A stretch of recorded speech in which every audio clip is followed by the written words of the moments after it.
ಸ್ವಾತಂತ್ರ್ಯ ಹೋರಾಟದ ಹೆಜ್ಜೆ ಗುರುತುಗಳು ಕೃತಿಯ ಲೋಕಾರ್ಪಣೆ ಸಮಾರಂಭ ಇದೆ.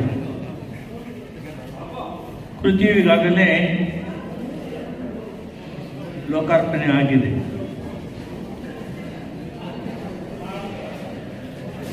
ಸ್ವಾತಂತ್ರ್ಯ ಹೋರಾಟಗಾರರ ಹುತಾತ್ಮರ ಕುಟುಂಬಗಳಿಗೆ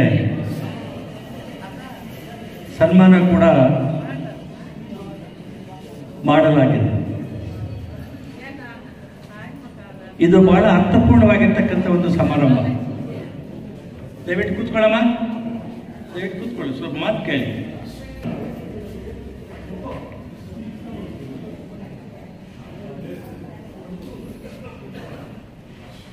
ಎಪ್ಪತ್ತೇಳು ವರ್ಷದ ಸ್ವಾತಂತ್ರ್ಯ ಆಚರಣೆಗಳು ದೇಶದ ಉದ್ದಕ್ಕೂ ಅಗಲಕ್ಕೂ ನಡೆದಿವೆ. ಈ ಮಾಹೆ 26ನೇ ತಾರೀಕು ಜನವರಿ 75 ವರ್ಷಗಳು ತುಂಬಿ 76ನೇ ವರ್ಷ ಗಣರಾಜ್ಯದ ಉತ್ಸವವನ್ನು ನಾವು ಮಾಡಿಕೊಂಡಿದ್ದೀವಿ. ಈ ದೇಶ ಅಖಂಡ ಭಾರತ ದೇಶ, ಬಹಳ ಪ್ರಪಂಚಕ್ಕೆ ಪ್ರಖ್ಯಾತಿಯನ್ನು ಪಡೆದಿರ್ತಕ್ಕಂಥ ರಾಷ್ಟ್ರ. ಪ್ರಪಂಚದಲ್ಲಿ ಯಾವ ರಾಷ್ಟ್ರಕ್ಕೂ ಕೂಡ ಚರಿತ್ರೆ, ಸಾಂಸ್ಕೃತಿಕವಾಗಿರ್ತಕ್ಕಂಥ ಚರಿತ್ರೆ ಇಲ್ಲಿರ್ತಕ್ಕಂಥ ಒಂದು ದೊಡ್ಡ ರಾಷ್ಟ್ರ, ಅಮೋಘವಾದ ರಾಷ್ಟ್ರ. ಪ್ರಪಂಚದ ಏಷ್ಯಾ ಕಾಂಟಿನೆಂಟ್ನಲ್ಲಿ 2ನೇ ಜನಸಂಖ್ಯೆ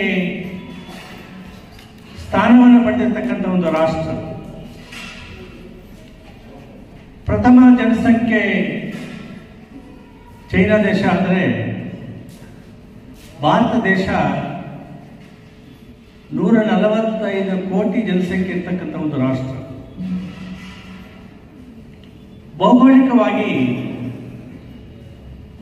ಜಮ್ಮು ಕಾಶ್ಮೀರದಿಂದ ಕನ್ಯಾಕುಮಾರಿಗೆ ಹಬ್ಬಿರ್ತಕ್ಕಂಥ ಒಂದು ರಾಷ್ಟ್ರ. ಪ್ರಜ್ವಲವಾದ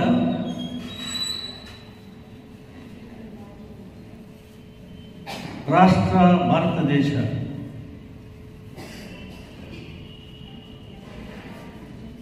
ಭಾರತ ದೇಶಕ್ಕೆ 5000 ವರ್ಷಗಳ ಚರಿತ್ರೆ ಇರ್ತಕ್ಕಂಥ ರಾಷ್ಟ್ರ.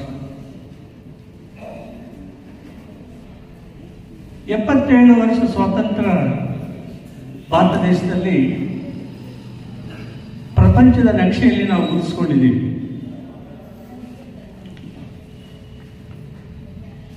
ಈ ಸನ್ಮಾನ ಕಾರ್ಯಕ್ರಮ ಸರ್ಕಾರಗಳು ಮಾಡಬೇಕಾಗಿರ್ತಕ್ಕಂಥ ಕಾರ್ಯಕ್ರಮ. ನಾವು ಇವತ್ತು ಸೇರಿದ್ದೀವಿ, ಇಲ್ಲಿ ಜೀವನ ಮಾಡ್ತಿದ್ದೀವಿ ಸ್ವತಂತ್ರವಾಗಿ ಅಂತ ಹೇಳ್ಕೋಬೇಕಾದ್ರೆ ಸ್ವಾತಂತ್ರ್ಯ ಹೋರಾಟಗಾರರ ಪಾತ್ರ ಬಹಳ ಅಮೋಘವಾಗಿರ್ತಕ್ಕಂಥ ಪಾತ್ರ. ಭಾರತ ಸರ್ಕಾರಗಳು, ರಾಜ್ಯ ಸರ್ಕಾರಗಳು ಜನರಿಗೆ ಸ್ವಾತಂತ್ರ್ಯ ಬರ್ತಕ್ಕಂತಹ ಒಂದು ಸ್ವಾತಂತ್ರ್ಯವನ್ನು ತಂದುಕೊಟ್ಟು ಹೋಗಿರ್ತಕ್ಕಂತಹ ಹುತಾತ್ಮರು ನೆನೆಸ್ಕೊಳ್ತಕ್ಕಂಥ ಸಂದರ್ಭ ಇದು. ಅವರು ಈ ಭೂಮಿ ಮೇಲೆ ಇಲ್ಲ, ಆದರೆ ಅವರೆಲ್ಲರನ್ನು ಕೂಡ ಅವರ ಆತ್ಮಕ್ಕೆ ಶಾಂತಿಯನ್ನು ಕೋರತಕ್ಕಂತಹ ಒಂದು ಸಮಾರಂಭ ಇದು.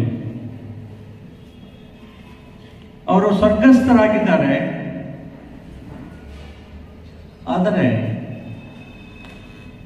ಅವರ ಕುಟುಂಬದ ಸದಸ್ಯರುಗಳು ಎಲ್ಲರೂ ಕೂಡ ತಾವು ಇಲ್ಲಿ ಸೇರಿದ್ದೀರಿ. ಅವರ ತ್ಯಾಗ,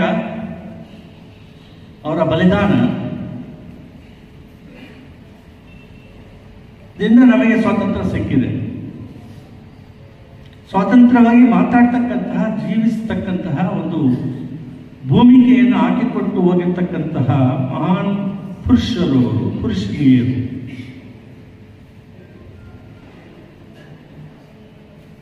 ಇದು ಎಂತಹ ಒಂದು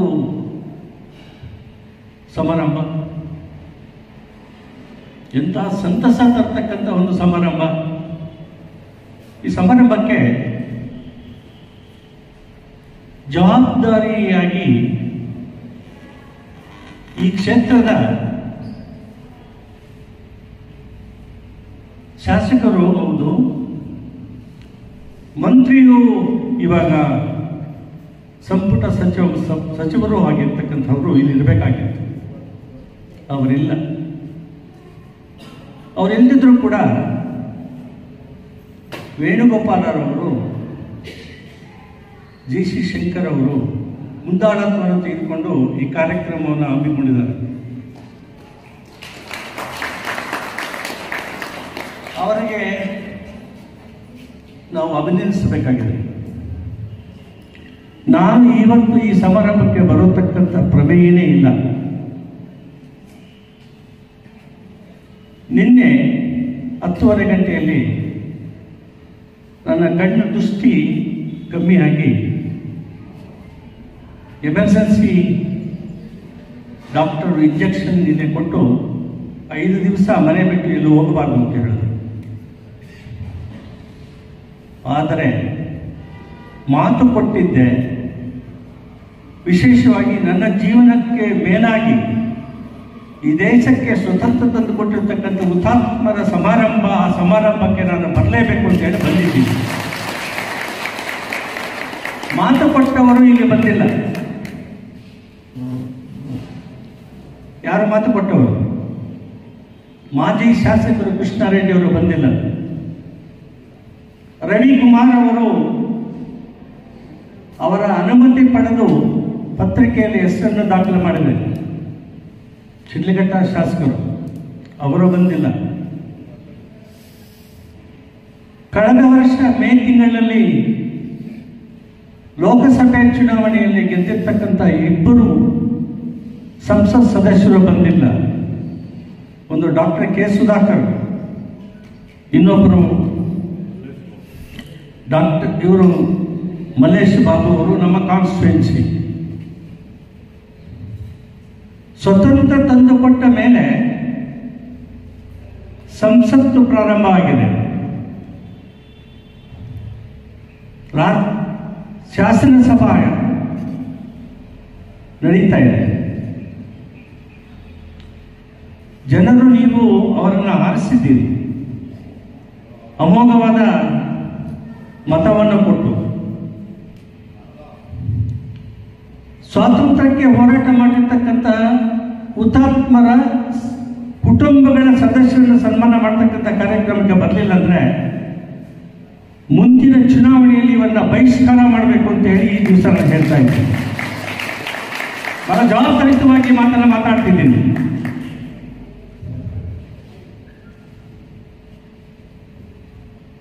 ನಿನಗೆ ಸಂಸತ್ನಲ್ಲಿ ಕಲಾಪಗಳಿದ್ದರೆ ಈ ಸಮಾರಂಭ ಮುಗಿಸಿ ಹೋಗಬೇಕಾಗಿದೆ.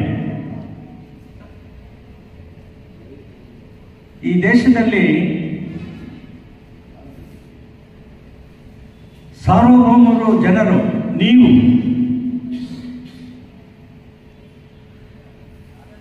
ಶಾಸಕಾಂಗ ಅಲ್ಲ, ಕಾರ್ಯಾಂಗ ಅಲ್ಲ, ನ್ಯಾಯಾಂಗ ಅಲ್ಲವೇ ಅಲ್ಲ.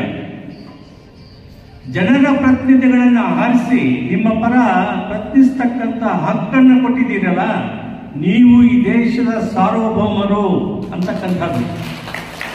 ನಮಗೆ ಈ ತಾಲೂಕಿಗೆ, ರಾಜ್ಯಕ್ಕೆ ಬೇಕಾಗಿದೆ ಅಂತ ಹೇಳಿ ಈ ಸಂದರ್ಭದಲ್ಲಿ ನಾನು ನಿಮಗೆ ಇಷ್ಟು ಮಾತಾಡಿ ನಿರ್ಗಮಿಸ್ತೀನಿ.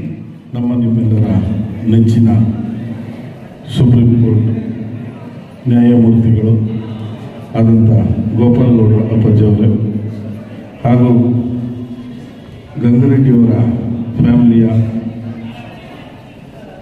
ನಿಮ್ಮೆಲ್ಲರ ನೆಚ್ಚಿನ ನಾಯಕರು ಆದಂಥ ಹುಲ್ರೆಡ್ಡಿ ಅವರೇ ಹಾಗೂ ಸ್ನೇಹಿತರು ನಮ್ಮ ಬೆಸ್ಕಾಂ ಇಲಾಖೆಯ ಕಾರ್ಯನಿರ್ವಹಣೆ ಅಧಿಕಾರಿಗಳಾದಂಥ ಸುಧಾಕರ್ ಅವರೇ ಹಾಗೂ ಈ ಕಾರ್ಯಕ್ರಮವನ್ನು ರೂಪಿಸಿರುವಂಥ ನಮ್ಮ ಶಂಕರಣ್ಣವರೇ ಹಾಗೂ ಇದನ್ನು ರಚಿಸಿರುವಂಥ ಪುಸ್ತಕವನ್ನು ನಾಗರಾಜ್ ಅವರೇ ಎಲ್ಲರಿಗೂ ಅನಿಸುತ್ತಾ ಈ 27 ಸ್ವತಂತ್ರ ಹೋರಾಟಗಾರರು ಚಿಂತಾಮಣಿಯಲ್ಲಿರೋದು ಒಂದು ಆಶ್ಚರ್ಯದ ಸುದ್ದಿ ಆಯಿತು.